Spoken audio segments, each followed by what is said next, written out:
Dear Patriots, before the news starts, please subscribe to our patriotic channel by clicking the subscribe button. Give us a thumbs up to this video. Don't forget to leave your opinion below in the comments section. Share the news on Facebook and Twitter so you friends see it. Thank you. Brit Hume just asked New York Times one question that exposed their biggest lie. Brit Hume is best known for his sharp, straightforward reporting on the air on Fox News. However, Hume has proved time and time again that he is just as insightful and cutting off the air on his Twitter account. Brit shows this recently when the New York Times announced that 36-year-old AG Sulzberger would be taking over the reins of the New York Times from his father. AG introduced himself to his paper's readers in a column where he claimed that his goal as publisher will be to invite intelligent discussion from all shades of opinion. Hume saw right through Sulzberger's empty words and called him out on it. Responded Brit to AG, note the renewed commitment to all shades of opinion. This from the new leader of a paper with not a single columnist who supports the president. Will this publisher change that? Some liberals on Twitter were not pleased with Hume's truth bomb. One answered, journalists aren't supposed to support any POTUS, they are to report the facts. Period. Hume shot right back, tweeting, that's true of reporters but not of editorial writers and columnists whose job it is to express opinion. That's what he means by all shades of opinion, which certainly are not represented in the Times today. How much do you love Brit Hume for publicly holding the anti-Trump, liberal bias New York Times out like this?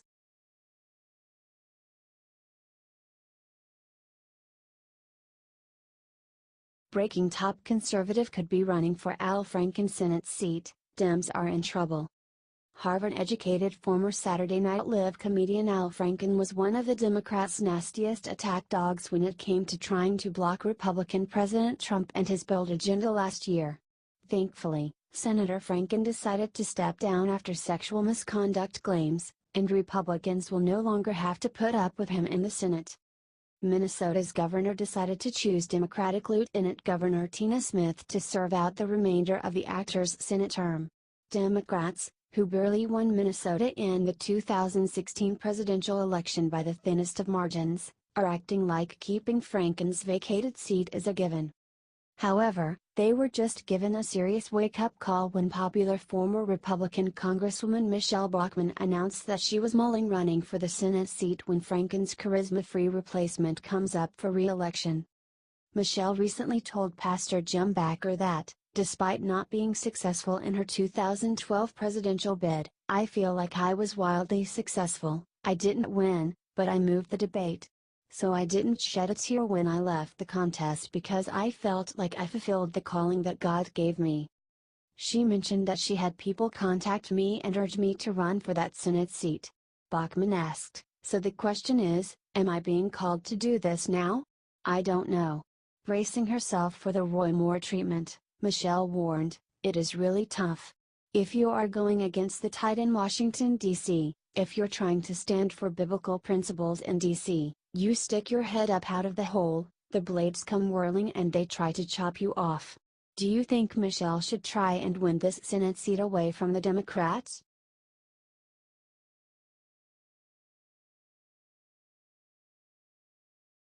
Nikki Haley just announced what the punishment will be for UN countries who voted against America.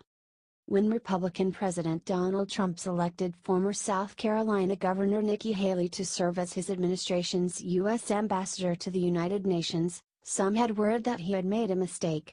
After all, Haley did not have any experience dealing with political entities outside of the United States, and some thought she might not be up to the task. However, Ambassador has completely silenced her doubters and proven that she has a steel spine in dealing with other world powers and in promoting President Trump's bold agenda.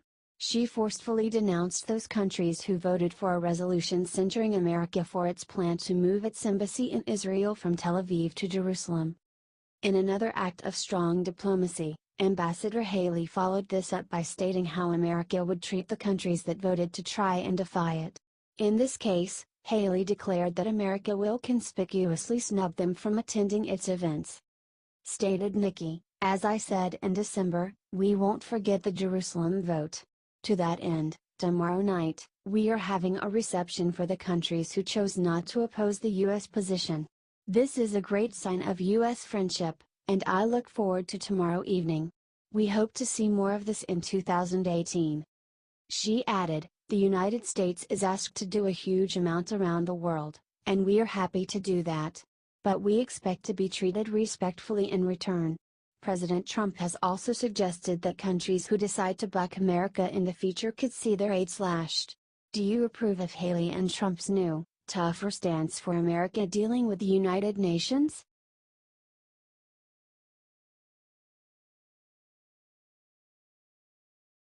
Chelsea Clinton just wished Happy New Year to the Church of Satan. It's crazy.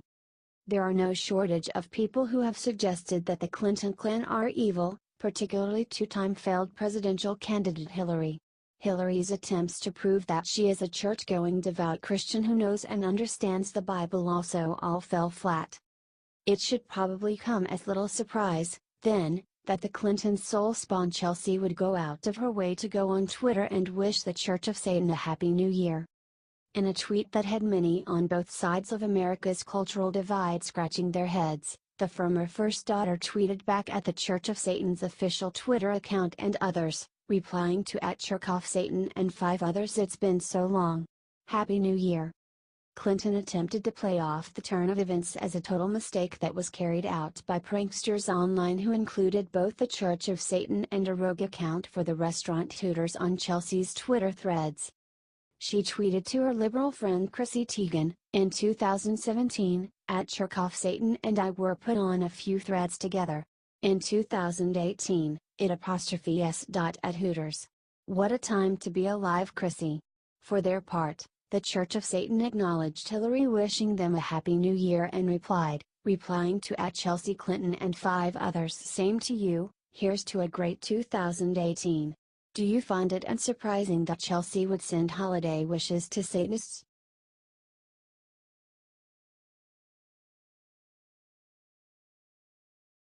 Victims outed Chris Matthews as an abuser, just said what happens when he turns on you. Sexual misconduct scandals have now cost many notable left-wing politicians and media personalities their careers, including Harvey Weinstein, Kevin Spacey and, of course, Al Franken. Now it appears that MSNBC blowhard Chris Matthews is the next to fall, after unsettling stories came out from his female victims about how he treated them.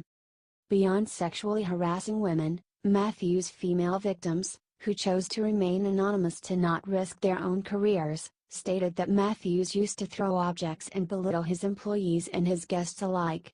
Said one former producer of his show, I would describe it as verbal abuse. The screaming is beyond the screaming you've ever heard. You just feel so under attack.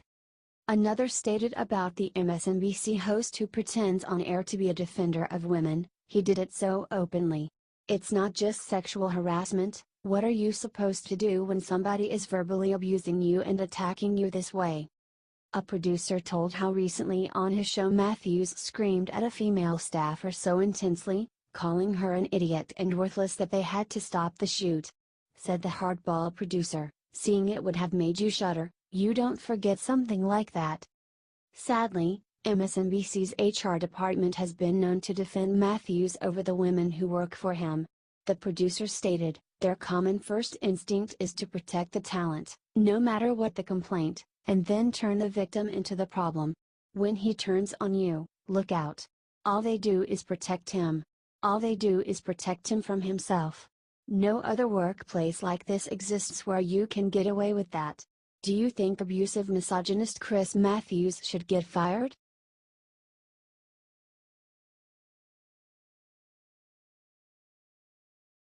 Barbra Streisand just proposed a brand new reason we should impeach Trump, it's so stupid. There are no shortage of knee-jerk liberals in the Democratic stronghold that is the entertainment industry in Los Angeles. However, if you had to come up with a short list of who the loudest and most brainless left-wing celebrities in Hollywood are, it would have to include Barbra Streisand. The washed-up, multimillionaire singer and actress was a major supporter of womanizer President Bill Clinton and, more recently, corrupt Hillary Clinton. Unsurprisingly, The Yentl star has been a very vocal critic of Republican President Donald Trump. Streisand has joined the chorus of Democrats who believe that Trump should be impeached, simply because they do not like him and are still upset that Hillary did not win. Barbra recently added a brand new, even more inane reason why she believes that America's democratically elected President Donald Trump should be removed from office. The enfeebled singer tweeted over the weekend, "Trump proved yesterday in his interview and his tweets that he doesn't understand climate change, healthcare policy, or the role of the DOJ, and he doesn't bother to read up on these subjects." She then blasted out a new call for Trump's impeachment, boasting, "Collusion or no collusion, at real Donald Trump should be impeached for sheer stupidity." It did not take long for people to catch on to the implications of Barbra's statement. Wrote one Twitter user, "This is a pretty solid sign that Democrats are giving up on the Trump campaign, Russia collusion fantasy. Do you think angry liberal Barbra needs to read the Constitution?"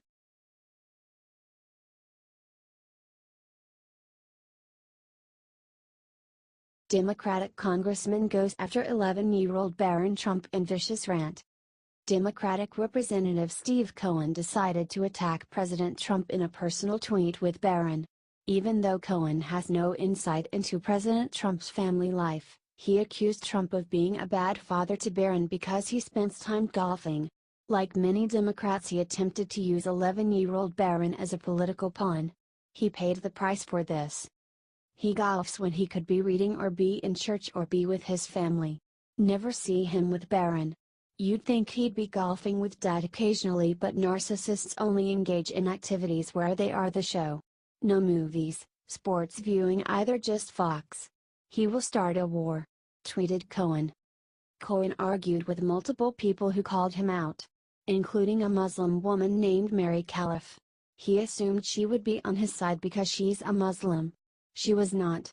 "You're not qualified to call anyone a narcissist, which is a medical designation. You attacked a child and you were wrong. Leave children out of your vitriol and hatred," tweeted Calif. Okay, he is self-centered. Don't need to be a dog for that. Didn't attack a child nor put him in vitriol and hatred. It's you conjuring that up and others of similar tastes. Didn't lash out at you, a Muslim woman, either. In fact, I'm against the Muslim travel ban," tweeted Cohen. "I appreciate you coming towards me in peace concerning a medical diagnosis. You shouldn't bring up his child. Period. As a Muslim, I find distaste at you calling a travel ban a Muslim ban. Don't assume because I'm Muslim I'm soft on borders or vetting," responded Calif.